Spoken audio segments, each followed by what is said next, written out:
Aumenta la popolazione dell'ibis eremita nell'area dell'Alta Padovana. Eccoli nelle foto che ci ha spedito un nostro telespettatore.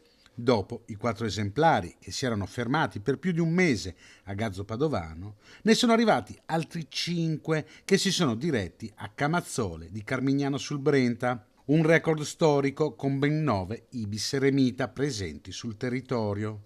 Questo tipo di uccello è una specie tra le più rare e minacciate al mondo e sono circa attualmente solo 230 gli esemplari migratori presenti in tutto il mondo, rigorosamente protetta dalle convenzioni internazionali.